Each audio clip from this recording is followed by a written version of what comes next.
What's going on there, folks? Good evening. It's the Earthmaster here on this beautiful Sunday night, November 27th, 2022. It's about 9:22 p.m. California time here. And the latest quake up here on the Earthquake 3D globe shows some earthquake movement into the area of Nevada. Looks like a 1.3 out there around Mina, Nevada. Had some activity kicking up here earlier this evening, including a 5.7. This thing originally came in as a 6.0, but downgraded there a little bit to a 5.7. Let's go ahead and check out a little bit of specifics here on the earthquake activity out here around the Azores. Wow, looks like USGS kept that as a 5.9. EMSC model, keeping it as a 5.7, so a little bit of downgrade from both the agencies, but USGS kept the high downgrade. 5.9, 10 kilometers deep, out here along the mid-Atlantic ridge, a fracture zone out there in the oceanic crust. Somewhat of a larger quake out there, but that's about the only one kicking up so far today. Over here across the central area, Caribbean plate, seen some activity kicking up over the afternoon time frame. 5.0 coming in early this morning off here, off the coast of Nicaragua. Coming in just after midnight last night. Most of the activity here confined to the Puerto Rico area and outside the British Virgin Islands region. Quite a few 2s and some 3s. But overall, about 8 earthquakes. Not that big of a deal here for this area. No major movement taking place there. Across the eastern portion of the country, not a whole lot showing up here. I did pull up a little earthquake chart here. Well, where'd it go? Is it this one? There we go. Earthquake activity here over the last, since the beginning of the year. Just to kind of take a look at activity here across the region. Now, this is the all magnitudes map, and that includes some of the smaller microquakes as well. Someone was asking about total tally here across the eastern portion of the country. Looking at probably about 222 earthquakes out here in the eastern portion of the country, and the majority of that's going to be up here against the Appalachian Mountains and the movement down here into the South Carolina area, where they've seen quite a few 2s and some 3s out there. And I think we even seen somewhat, let's see if we can find the larger magnitude, some mid-3s in that mix out there in South Carolina. Some unusual activity taking place in the South Carolina region. But overall, generally speaking here, the last couple months, things have kind of toned down. Not a whole lot of activity, but there's movement. But definitely not a whole lot of activity out here along the eastern portion of the country. About 222 earthquakes there listed up on the map. Again, someone just kind of asking about that, so we went ahead and took care of that from the USGS there. 8 earthquakes out here around the Minco area. Minco, near the Prairie Valley. Some earthquakes here earlier this afternoon, including an earlier evening 3.4 coming into this area.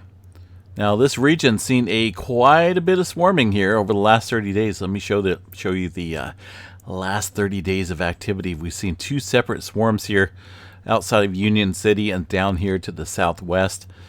Today's activity kind of ramping up. We've seen a little bit more activity here than we have seen here over the last couple days.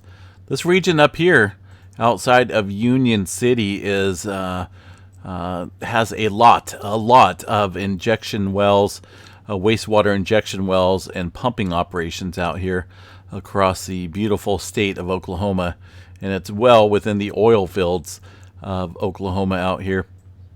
Down here to the southwest in the Prairie Valley area, there is some oil pumping operations out here within the vicinity down here to the south, but the majority of the activity, it looks like, some windmills. And I don't think windmills cause earthquakes out here. This activity striking down there about 6 to 7 kilometers deep. So it's possible, very possible, It looks like there's some within the vicinity here. That there's been some older pumping operations out here that have been erased off of the map, so to speak, far as the topography of the land, and not visible, far as the scarring and whatnot goes from satellite images. But also at the same time, there's some fault systems that run through here.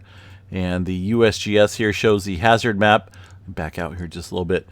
Within this vicinity of Oklahoma in the seismically hazard zone, there's a couple different fault systems here across the Wichita Mountains area that do have some faults out there. But then again, these pumping operations do trigger not only earthquakes due to the injection of wastewater, but also fault systems and some unknown fault systems out here. So activity just kind of kicking up out there recently in Oklahoma and today as well. We got one earthquake up here against the Arbuckle Mountains, a 2.1 down there. There's some fault systems that do run through that area. Through the Pacific Northwest and Yellowstone area, things look pretty quiet. I do want to do a quick glance here at the Yellowstone overviews, and the quick glance agrees with my my thoughts here that Yellowstone is awfully quiet right now. There's not a whole lot going on. Maybe yesterday, looks like late last night, there was a very couple small microquakes, but overall things have died out completely there across Yellowstone National Park. Pacific Northwest as well. In the Northern California, the same story. Throughout the Sierra Nevada, look at the Bay Area. Awfully quiet across the majority of the state of California. Once you get down here to the extreme southern portion of the state, that's when we see a little bit more activity off the San Jacinto fault zone. And some movement off the Elsinore fault system as well. Nothing big going on, but just some small microquakes in that area. The San Andreas fault looks pretty quiet. Nothing major going on across the area for now. Just a little bit of movement on the extreme southern portion of the state. Alaska, very typical here across the region. We've been seeing this upward swarm of movement through the Cook Inlet all the way up through the Brooks, or the Alaska Range up here, close to the Brooks Range up north. But most of the activity there, very small microquakes down here into the central portion of the Pacific Plate. What do we got? Some activity here in Pahala, and that's where the activity has been confined. No major movement at Mauna Loa. Things are just kind of quiet for now. We had been seeing a little bit of earthquakes swarming up here at the summit and some deeper movement on the northwestern section here of the volcano, which would indicate some magma movement below. But things have kind of calmed down here. Let me spit it out here. It's been a long, fun weekend. So things are mellow now, currently on the Big Island, except for the Pahala area, which is a very typical swarming region in that area.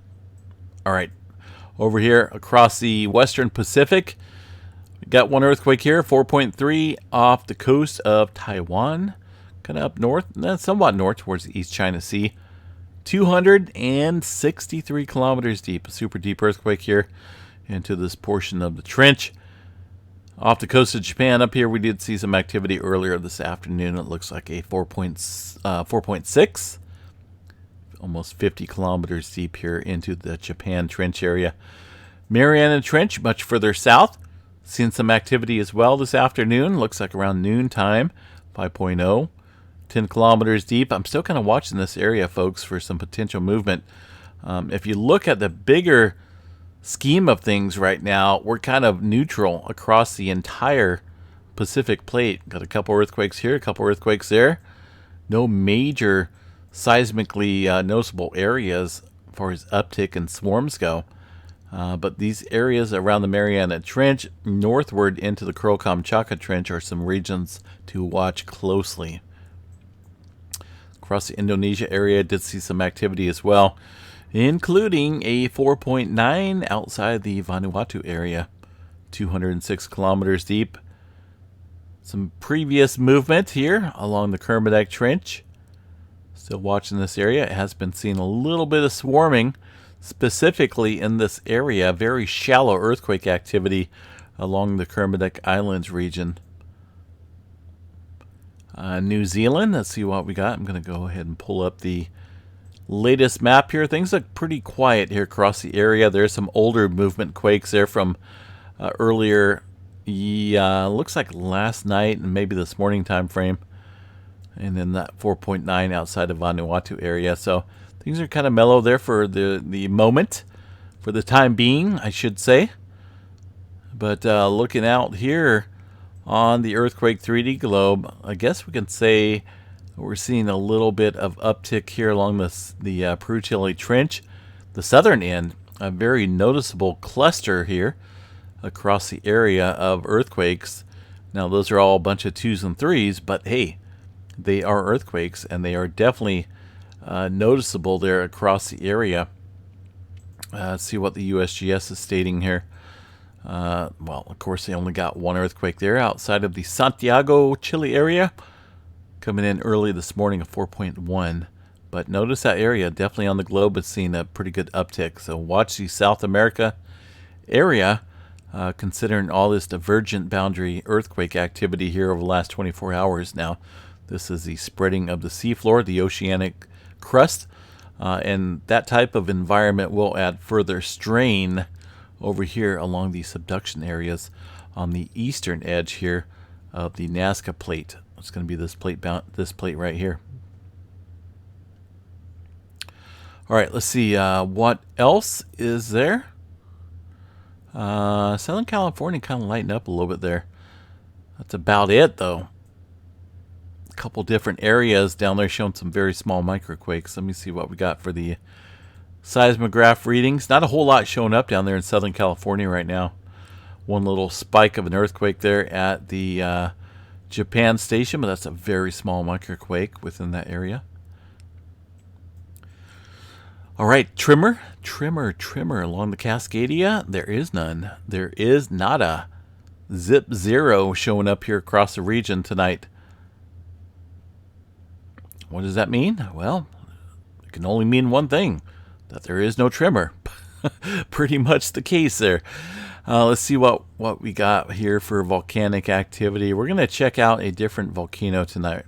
Yes, Crater Lake is a volcano. It's kind of a dormant volcano, but hey, it is a volcano. A lot of folks don't know that, so let's see what we got here for seismic activity across the Cleetwood Cove, Crater Lake, Oregon area. It's a little bit overblown, but we can still see some activity. Doesn't look too active. Let me see what we got here the previous day. Yeah, definitely not a whole lot of activity here. No earthquakes going on there at Crater Lake for now. There's some very small below background levels here with some readings, but those are hard to decipher on if they're earthquakes or not. They would definitely pop up here in a very distinct line. And I'm definitely not seeing anything popping up there at Crater Lake today. No earthquakes. Everything looks neutral. So we did kick up here a G1 class storm. Unexpected, by the way, but they did forecast it there as it was coming in. 50% chance for a higher latitude storming. Higher latitudes, that is. And this is the Aurora forecast here on the map.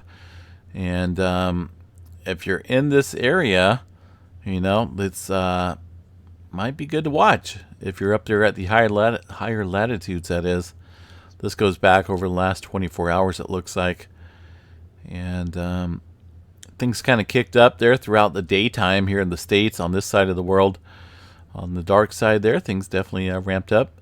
And as tonight's coming in here across the States and the Canada region, things really kicked up there across portions of Greenland and northern Canada. So we'll watch that. Again, a little unexpected solar weather event. KP index there around 5.